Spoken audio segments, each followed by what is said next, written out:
So modular building is a very clunky word for what ultimately is a very, very free tool within Planet Coaster, allowing you to create vast swathes of the world exactly in the way that you would want them to be made, and to integrate all the pieces of a park in a way that you would never have done before.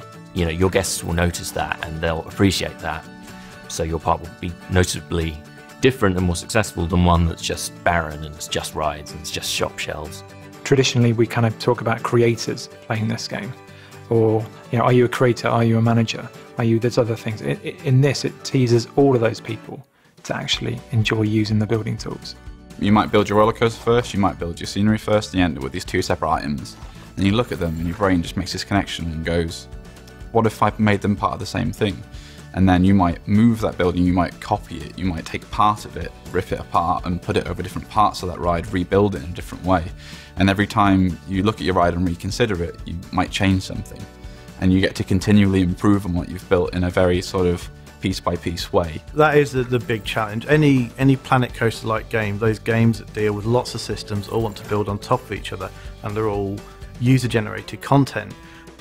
Technically, they're a very difficult challenge, so we have to try and keep things separate to make the actual development process sane, but we need the user to kind of appear to be seamlessly integrated. So I think the landscape editing tools are fantastic in their breadth, in the sense that like every user can use it on a basic level to kind of create some nice undulations and hilly areas in their parks, or to just to create a little rocky outcrop or a little formation which guests can walk under or coasters can go through. It's actually very, very easy to do that with our tools. The landscape is a voxel generated field of loveliness.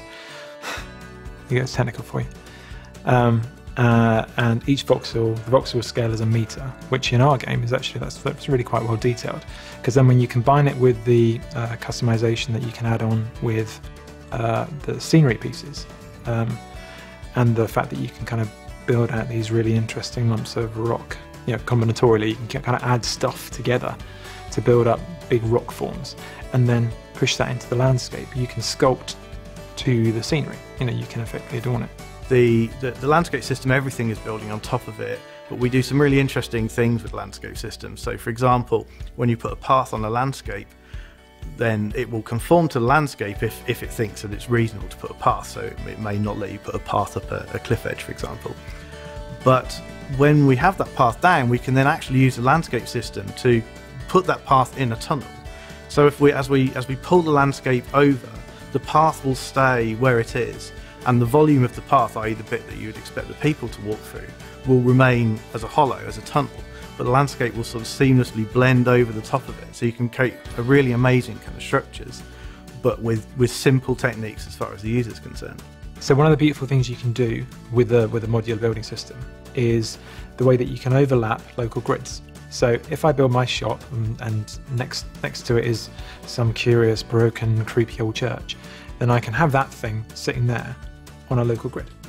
Then I can intersect another grid and start building off an angle. So if I wanted to make it look like half it had fallen down, or actually I've got a wall which is connecting around my spooky graveyard or whatever, I can do exactly that because I can intersect the local grids, which makes grid building simple, but actually makes the complexity quite deep.